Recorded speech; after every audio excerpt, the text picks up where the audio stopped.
Bismillahirrahmanirrahim. Assalamualaikum warahmatullahi ta'ala wabarakatuh. Alhamdulillahi rabbil alamin. Wa sallallahu ala sayyidina Muhammadin wa ala alihi wa sahbihi wasallam. Amma ba'du. Pak Jokowi sepertinya tidak akan berhenti dulu dari pembicaraan. Anaknya kena tuntutan hukum. Kemudian bapaknya ya sudah sedari lama. Dan Pak Jokowi pun sudah dipinta komentar mengenai tuntutan terhadap Gibran ya. Dan jawabannya menarik. Bisa dilihat videonya itu. Kata Jokowi, ini ada yang membiayai ya. Nah, itu adalah pola pikir bukan seorang negarawan kalau seperti itu. Setiap tuntutan dianggap memiliki kepentingan politik di belakangnya. Padahal belum tentu ya. Yang mana minimalnya lah saya ini tidak ada kepentingan politik sama sekali. Yang mana yang seperti itu bukan hanya satu ya, bukan hanya satu orang, tetapi banyak di belakang-belakangnya itu. Nah, saya tidak tahu apakah Pak Roy Suryo itu memiliki muatan politik di dalamnya, tetapi sejauh sangkaan saya memang tidak ada. Pak Subhan yang menggugat ijazahnya Gibran, saya pun tidak tahu apakah ada muatan politik di belakangnya atau tidak. Nah, sekarang ini ada gugatan lagi terhadap Jokowi. Ini adalah citizen lawsuit yang mana di negara-negara maju ini sudah banyak sekali dipakai. Tapi di Indonesia entah ini keberapa kali. Cuman ini menjadi arah baik di dalam iklim berhukum di negara Indonesia, karena besok lusa ya, mudah-mudahan begitu, salah satu fakultas favorit itu menjadi fakultas hukum, karena orang-orang mulai melek hukum, kemudian tidak terjadi persidangan jalanan begitu ya, meskipun hukumnya bukan hukum Islam, ya tidak mengapa dulu lah begitu. Ini adalah progres yang baik daripada negara kita ini negara yang tidak tahu hukum. Nah, cuman ya ada sedikit kasihan juga sama Pak Jokowi ini, yang mana di akhir masanya yang seharusnya beliau itu pensiun adem ayem seperti Pak SBY, tetapi malah banyak masalah. Dan nanti juga kita akan melihat beberapa upayanya Pak Jokowi untuk meredam tuntutan-tuntutan seperti ini. Nah, yang saya lihat dari citizen lawsuit ini bisa lebih kuat tuntutannya daripada tuntutan Roy Suryo dan kawan-kawan ya. Karena ini tidak masuk kepada materi palsunya ijazah, tetapi ini masuk kepada bagaimana responsnya Jokowi terhadap tuntutan-tuntutan hukum atau tuntutan-tuntutan klarifikasi yang sampai kepada beliau. Nah, responsnya Jokowi inilah yang akhirnya dituntut juga begitu.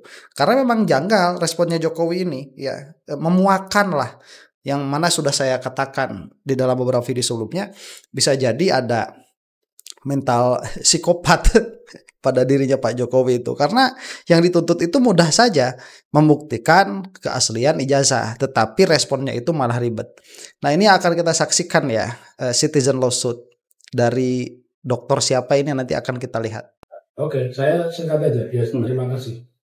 Oke, langsung. Oke. Ya, selamat siang rekan-rekan media, baik cetak elektronik dan media online ya. Karena sekarang tidak ada lagi media tulis dikit ya. Jadi sedikit. Ada beberapa alasan prinsip kenapa kami mengajukan gugatan citizen lawsuit soal ijazah Pak Jokowi. Sebentar, ini dari alumnus UGM. Bagus sekali, karena saya lihat UGM ini banyak terlibat di dalam pemerintahan, terutama oligarki. Nanti pun itu akan kita bahas insya Allah ya. Dan kenapa harus dilayangkan di Pengadilan Negeri Surakarta, dan siapa saja pihak-pihak yang kami gugat. Jadi prinsipnya citizen lawsuit ini berbeda dengan gugatan class action. Nah, berbeda dengan gugatan perdata biasa. Kalau class action itu misalkan pesawat jatuh, masyarakat yang kejahatan pesawat menuntut bareng-bareng, itu namanya class action. Atau memproduksi rokok itu dikonsumsi anak-anak muda yang belum sekolah, itu namanya gugatan class action, tapi gugatan citizen lawsuit ini sesungguhnya sebagai upaya warga negara untuk memaksa supaya negara ini bersikap. Ya. Kenapa negara ini bersikap? Karena negara ini tidak memenuhi hak-hak warga negara. Ya. Sebagai contoh misalnya, langsung substansi aja ya. Kan sudah merebak isu ijazah palsu ini.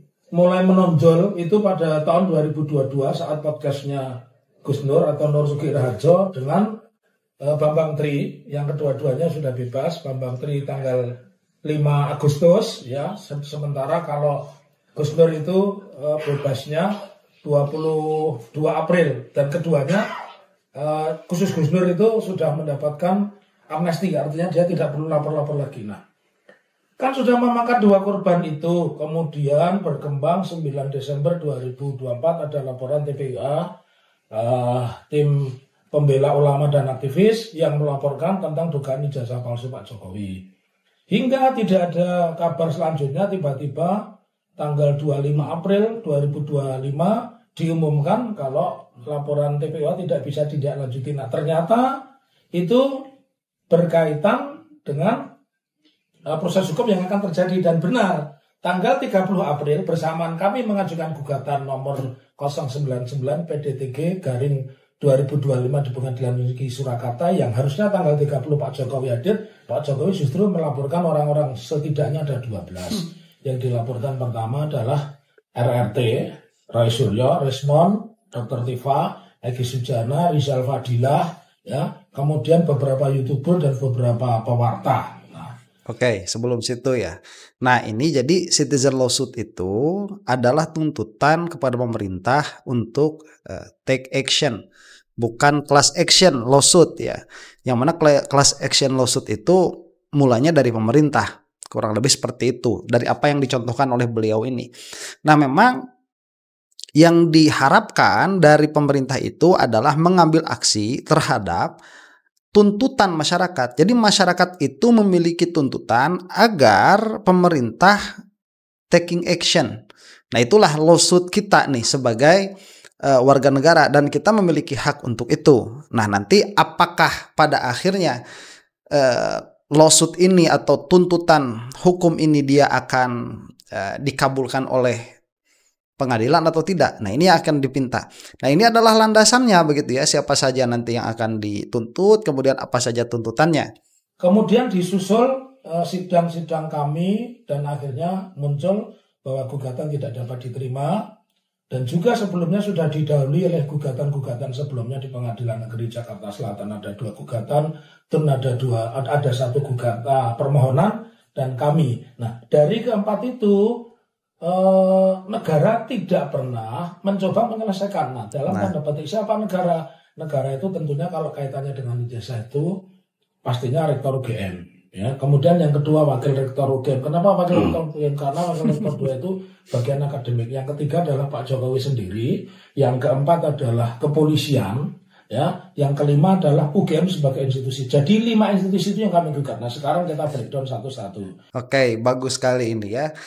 Karena memang unsur politiknya kuat tuh. Kenapa nanti akan dijelaskan oleh beliau sendiri ya. Yang mana sejujurnya saya juga belum melihat secara utuh begitu.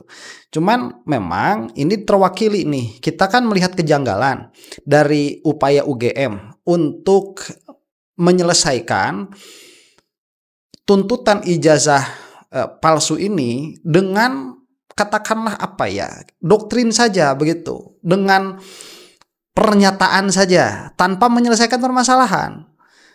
Permasalahannya tidak diselesaikan. Apakah ijazahnya itu, ijazah Pak Jokowinya itu asli? Nah, itu tidak diselesaikan. Cuman menyatakan saja Pak Jokowi pernah sekolah, kemudian ada catatan iurannya dan lain sebagainya. Nah, ini kan tidak menyelesaikan masalah. Yang mana tidak menyelesaikan masalah ini malah menjadi kegaduhan. Makanya tadi disebutkan beberapa pihak-pihak yang memang sah untuk dituntut ya, dan kenapa mereka yang dituntut, dan ini akan dijelaskan. Dan ini sangat berdasar sekali karena keributannya memang terjadi, kemudian korban karena negara tidak mau bertindak ini juga terjadi, yang mana padahal begitu ya, Gus Nur itu atau Sugi Nur ya, dia itu bukan seorang kriminal, sebelum ada kriminalisasi ini, kemudian Bambang Tri juga ya begitu. Ini orang-orang baik-baik yang hanya menginginkan kejelasan mengenai syarat presidennya saat dia itu mencalonkan diri sebagai presiden karena beberapa kejanggalan. Nah, tuntutan itu tidak ditanggapi dengan baik, malah ditanggapi dengan kriminalisasi. Ini adalah sebuah permasalahan karena tadi saya katakan tidak semua perkara yang mana pada akhirnya menimbulkan kegaduhan politik itu landasannya adalah politik. Itu tidak semua demikian. Kita mulai dulu dari rektor. Rektor UGM sejauh ini tidak pernah menunjukkan secara fisik tentang ijazah itu. Jadi ijazah selalu dinarasikan ada mengikuti proses akademik, tapi secara fisik tidak pernah ditunjukkan. Padahal orang lamar kerja, ya terbukti beberapa karyawan itu ijazahnya tidak boleh diminta sebelum selesai kontraknya. Ya, itu yang pekerjaannya bukan pekerjaan tokoh politik, yang pekerjaannya bukan negarawan yang diberi fasilitas negara aja dia persyaratan ijazah asli. Ya. Jadi sejauh ini UGM tidak pernah menunjukkan ijazah asli. Wakil rektor pun juga tidak pernah. Kalau memang benar Pak Presiden Jokowi atau mantan Presiden ke-7 Bapak Jokowi itu berkuliah di UGM, tentu ditunjukkan salah satu lah ini. Tapi dia hanya narasi, dan narasi selalu berputar. Polisi bilang UGM, UGM bilang polisi. Lalu yang ketiga. Sebentar. Nah, itu yang satu rektor, yang kedua wakil rektor, karena tidak pernah menunjukkan. Jadi mereka itu mau ikut kepada permasalahan ijazahnya Jokowi, tetapi tidak tuntas di dalam keikutsertaan mereka menjelaskan ijazah Jokowi. Jadi kalau UGM itu seharusnya ya, kalau mau diem ya diem saja begitu. Kalau mau ngomong ya jelaskan dengan gamblang. Yang mana kan UGM sendiri pernyataannya bahwa ijazah asli itu dipegang oleh yang bersangkutan, yaitu oleh Pak Jokowi. Jelaskan di situ permasalahannya. Kemudian UGM itu mengklaim bahwa mereka itu memiliki salinan lah, katakan demikian ya, dari ijazah aslinya Jokowi sebagai arsip. Nah, salinannya itu sendiri dia tidak pernah dikeluarkan dengan alasan itu adalah data pribadi. Padahal itu bukan data pribadi. Dan kalaupun itu data pribadi, ini sudah ada pengecualian dan sudah ada tuntutan. Karena itu adalah seorang presiden atau seorang mantan presiden yang mana yang memintanya adalah rakyat. Nah, itu juga tidak pernah dijawab begitu secara hukum bagaimana. Yang mana ini memalukan karena di UGM sendiri ada fakultas hukum. Nah, ini menjadi permasalahan bagi dua orang ini ya, Bu Ova sama Bu Wening ya kalau tidak salah itu wakil rektornya itu. Ada Pak Jokowi sendiri, karena Pak Jokowi Jokowinya sebagai negarawan sudah lebih kurang 14 tahun ya. 2 tahun sebagai wali kota, 2 tahun gubernur, dan 10 tahun sebagai presiden. Tentu memberikan contoh, jangan justru melakukan upaya-upaya dalam tanda petik pemidanaan yang menurut orang awam sebutannya kriminalisasi, yang akhirnya 12 orang tadi. Dan sejauh itu juga UGM sebagai institusi tidak pernah mengklarifikasi. UGM ya, jadi UGM sebagai badan hukum. Nah, sebentar ini yang keempat ya. Nah, Pak Jokowi itu pun betul juga. Sebentar nanti kita pundurkan dulu ya. Apa tadi UGM sebagai institusi? Pak Jokowi ya, Pak Jokowi itu betul. Dia itu memang seharusnya responsnya tidak demikian. Karena yang bersangkutan ini adalah negarawan, yang mana negarawan ini harus memiliki, kalau dalam bahasa kitanya begitu ya, rahmat bagi warga negaranya, kasih sayang bagi warga negaranya. Ini kok malah memenjarakan? Kan aneh ya. Yang mana ini adalah permasalahan pribadi yang bisa diselesaikan secara pribadi. Jadi ini permasalahan pribadi mengenai pribadinya Pak Jokowi bersangkutan dengan status beliau sebagai pejabat publik yang paling tinggi. Nah, ada yang mempertanyakan perkara yang paling simpel untuk dibuktikan. Apa? Ijazah palsu. Bukan ijazah palsu ya, ijazah Pak Jokowi begitu. Yang ada dalalah palsu kepadanya, yang mana mudah sekali untuk membuktikan ketidakpalsuannya, tetapi malah memilih untuk memenjarakan. Nah, ini juga kita meminta negara nih, ayo dong bertindak. Masa negarawan seperti ini akan menjadi presiden buruk bagi transparansi kelayakan pemimpin di Indonesia. Presidennya buruk sekali apabila seperti ini, karena permasalahan ijazah palsu di Indonesia itu bukan sekali dua kali, banyak loh ya. Kalau tidak salah di Garut pun itu pernah terjadi demikian. Nah, tatkala ada tuntutan ijazah menunjukkan ijazah asli, kemudian tidak bisa menunjukkan ijazah asli itu, diperkarakanlah ijazah palsu begitu. Karena membuktikan keasliannya mudah. Dan ini masalah tatkala dipinta ke UGM tidak memberikan secara gamblang apa yang dituntut. Nah ini makanya menjadi permasalahan begitu. Kasus ijazah palsu ini bukan sekali dua kali. Yang mana seharusnya UGM ini menutup celah ke depan supaya tidak ada lagi permasalahan ijazah bagi para pemimpin di Indonesia. Nah kalau seperti ini caranya, ini presiden buruk juga. Makanya kita sebagai warga masyarakat, alhamdulillah begitu ya, diwakili oleh alumnus UGM ini untuk mengadakan tuntutan kepada negara. Yang akhirnya 12 orang tadi. Dan sejauh itu juga UGM sebagai institusi tidak pernah mengklarifikasi. UGM ya, jadi UGM sebagai badan hukum, perguruan tinggi itu kan badan hukum, itu tidak pernah mengklarifikasi, ya, hanya mengatakan sudah sekian-sekian dan sebagainya, tapi tidak. Lalu polisi, kenapa polisi saya masukkan sebagai tergugat? Karena polisi pernah mengumumkan, menurut pernyataan itu Brigjen Juandani, ya, dia mengatakan ya pada tanggal 11 April dia melakukan penyitaan, ya, terus kemudian Polda juga, nah karena kepolisian struktur tertingginya adalah Mabes Polri, maka yang kami gugat adalah Kepala Kepolisian Republik Indonesia. Oke, nah ini dua institusi ya, yang satu UGM sebagai institusi, yang kedua kepolisian sebagai institusi. Dan ini pun tepat dalam artian dimasukkan kepada pihak-pihak yang dituntut, karena UGM sebagai institusi itu tidak pernah menjelaskan juga secara resmi begitu. Tetapi dalam perkara-perkara yang lain itu mereka sangat bersemangat ya kalau dipinta penjelasan, tapi kalau masalah ijazah ini nggak keluar tuh penjelasan ilmiahnya. Kemudian kepolisian juga demikian, yang mana permasalahan kepolisian dalam hal ini juga banyak. Kalau kita mendengar dari kubu Roy Suryo begitu ya, banyak permasalahannya, diantaranya itu ketidakmampuan mereka di dalam mengeluarkan, katakanlah data-data yang sudah disita tuh oleh kepolisian, yang mana secara undang-undang kan kemarin sudah pernah dibahas yang namanya tertuntut begitu ya, yaitu Roy Suryo dan kawan-kawan terlapor itu memiliki hak untuk keseimbangan informasi di dalam barang bukti. Nah cuman kepolisian tidak mau mengeluarkan hal itu, dan itu kan terbaca sama kita loh, banyak sekali pelanggaran-pelanggaran yang dilakukan di sini. Ketidakpantasan ya, kelakuan yang tidak pantas, tidak proper begitu dilaksanakan oleh beberapa pihak yang menjadi pihak yang tertuntut ini. Nah jadilah limpah ini tepat saya kira di dalam tuntutan citizen lawsuit ini. Lalu tuntutannya apa? Yang pertama, mereka semua harus mengakhiri ini, mengakhiri drama, mengakhiri isu, mengakhiri orang-orang yang dikriminalisasi sudah selesai. Karena ini negara.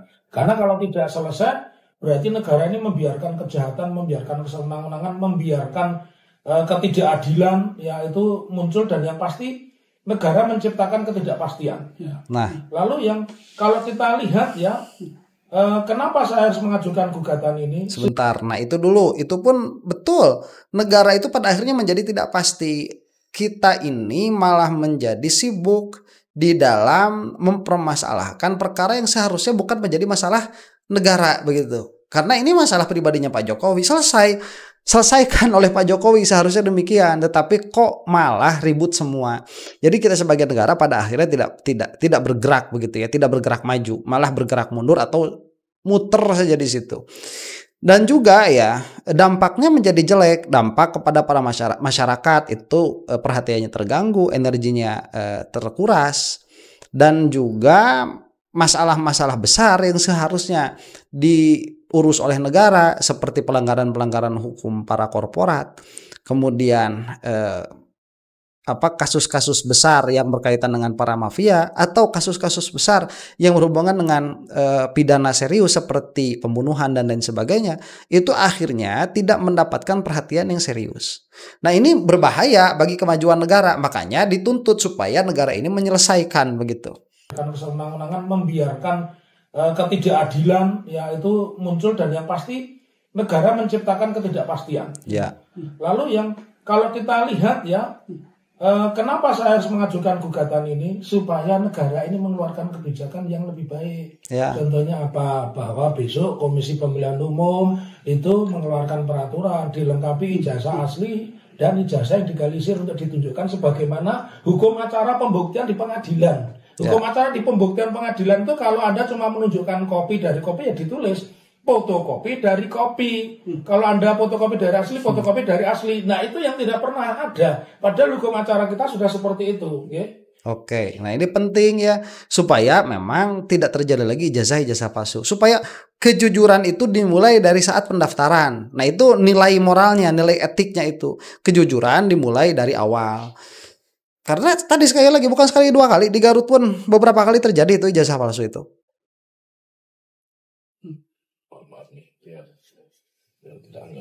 Ya, nah, oleh karenanya satu, biar negara bersikap, negara berarti rektor UGM, Pak Jokowi, Wakil Rektor 2, UGM sebagai institusi dan polisi itu bersikap.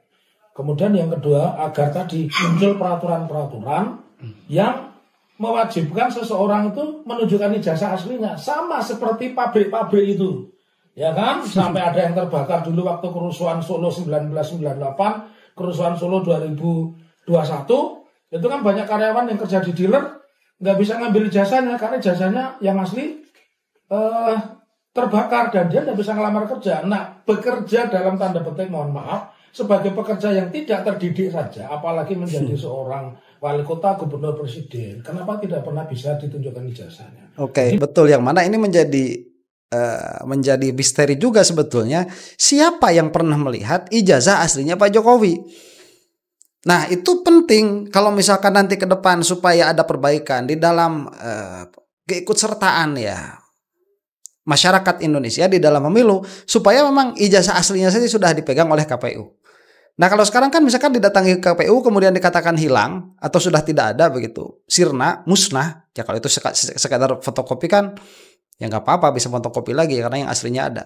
Tetapi kalau yang aslinya itu yang di KPU, itu akan menjadi perkara besar begitu, akan menjadi masalah besar. Nah, makanya sebetulnya ini perkara besar, yang mana jadi pertanyaan besar juga sebetulnya. Siapa yang pernah melihat ijazah aslinya Pak Jokowi itu? Itu kan jangan-jangan rektornya juga nggak pernah. Kemudian dengan mudah mengatakan asli begitu. Biar besok negara bersikap mengakhiri perkara ini. Yang kedua, institusi-institusi yang berurusan dengan jabatan publik mewajibkan menyerahkan ijazah asli dan itu dipublikasi. Begitu rekan-rekan. Kalau alasan memilih the citizen lawsuit ini, ya. Nah, tadi ada dua alasan. Perbedaannya dengan perbedaannya dengan ini pertanyaan menarik. Perbedaannya dengan gugatan biasa. Gugatan biasa saya harus mendalilkan, membuktikan. Tapi citizen lawsuit ini karena saya menggugat negara yang membuktikan. Negara yang membuktikan dua hal, membuktikan satu yang saya tuntut, membuktikan tuntutan itu dengan kebijakan. Seperti tadi membuat aturan-aturan yang mewajibkan menyerahkan ijazah asli, begitu. Oke, makanya betul karena ini dari awal tidak ada tuduhan, tuntutan bahwa Jokowi ini ijazahnya palsu. Kemudian tidak ada tuntutan bahwa Jokowi ini tidak mematuhi atau tidak memenuhi syarat-syarat untuk ikut serta di dalam pemilihan umum. Tidak ada ini dari awal. Ini adalah tuntutan agar negara ini bertindak. Yang mana yang dituntutnya tadi itu beberapa institusi yang ada. Yang mana saya katakan ini sebetulnya lebih kuat daripada tuntutan hukumnya Roy Suryo dan kawan-kawan begitu. Kenapa ini lebih kuat? Karena sebagaimana ini dilaksanakan. Kalau ini adalah tuntutan hukum kepada pribadinya Jokowi, itu yang menuntut harus membuktikan ya membuktikannya di persidangan begitu. Yang mungkin besok lusa mungkin ini ya karena sudah dikriminalisasi itu Roy Suryo dan kawan-kawan itu akan terjadi. Tetapi apabila citizen lawsuit tidak, itu poin kuatnya tuh. Ya. Dari pihak Pak Jokowi kan berpendapat kalau seharusnya citizen lawsuit itu ditujukan ke penyelenggara negara dan kemudian arahnya ketika itu mengubah kebijakan atau membuat kebijakan baru itu ada juga yang berpendapat kalau itu lebih tepat ke Mahkamah Konstitusi. Kalau menurut Pak Taufik sendiri gimana? Menurut saya tidak. Jadi undang-undang Mahkamah Konstitusi atau undang-undang Mahkamah Agung itu jelas yang disengketakan di Mahkamah Konstitusi itu kan ada 4. Satu, undang-undang di bawah undang-undang dasar, ya. Kemudian perselisihan hasil pemilihan umum, ya. Kemudian yang kedua sengketa perhitungan suara, dan yang keempat pemakzulan. Kan wilayah MK itu. Lalu wilayah Mahkamah Agung ada, Mahkamah Agung itu wilayahnya, ya. Satu yang dengan Perma nomor 16 tahun 2001, wilayahnya Mahkamah Agung itu satu, mengatur tentang sengketa-sengketa yang berurusan dengan peraturan-peraturan di bawah undang-undang. Dan kami sudah menjalankan lewat Pengadilan Negeri Surakarta, sekaligus menjawab Mas Widi itu dari Kompas, ya. Ya, dari Kompas atau Hanyus, saya katakan terbukti gugatan saya 099 saya ajukan juga di Pengadilan Negeri Surakarta, dan gugatan nomor 05 judicial review saya ajukan juga kepada Mahkamah Agung lewat Pengadilan Negeri Surakarta. Jadi kalau mungkin ada yang menanggapi itu ke Mahkamah Konstitusi, mungkin salah, karena ini konsepnya bukan uji materi. Betul. Tapi memaksa negara bersikap, ya. Bersikap itu kan bisa saja negara menerbitkan, tidak harus undang-undang, bisa saja menerbitkan peraturan pemilu dan sebagainya, gitu, ya. Itu rekan-rekan semua. Ya. Tak matikan aja. Ya.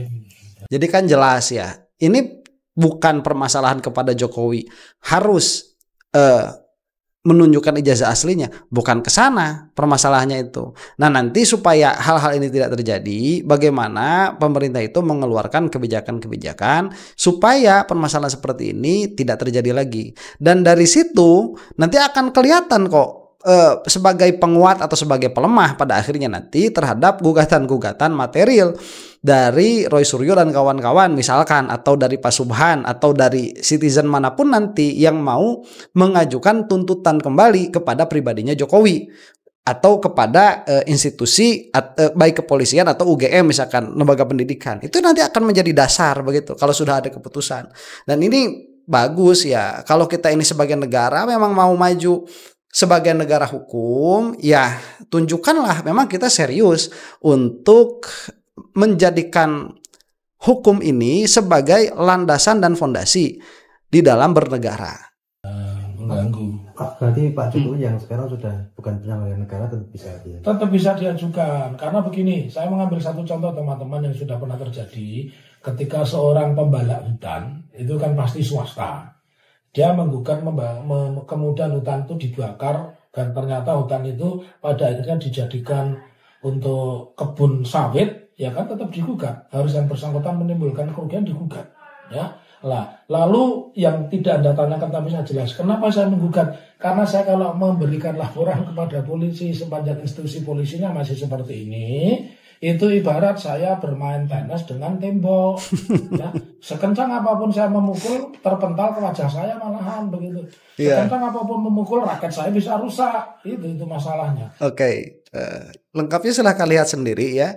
Yang mana kesimpulannya demikian, bahwa mudah-mudahan negara kita ini memiliki arah yang bagus dari orang-orang yang bermain di dalamnya, ya, dari stakeholder penegak hukum. Polisi sudahlah kita pinggirkan dulu begitu, ya. Nah, mudah-mudahan ini para jaksa, ini tidak berkaitan dengan jaksa sebetulnya, ya, para hakim dan lain sebagainya yang ada di situ memang serius untuk menanggapi hal-hal seperti ini supaya iklim hukum kita ke depan menjadi lebih baik, sehingga kekerasan-kekerasan kemudian demonstrasi tanpa arah itu bisa lebih diminimalisir. Indonesia ini bisa kok maju menjadi peradaban yang lebih baik, lebih bagus. Ya, masyarakatnya banyak, jangan seperti Vindavan. Biar bagus lah kita ini, ya. Demikian, mudah-mudahan kita semua ada dalam lindungan Allah Subhanahu wa taala. Majulah Indonesia supaya menjadi ladang yang baik bagi akhirat. Wallahu taala a'lam bishawab. Assalamualaikum warahmatullahi taala wabarakatuh.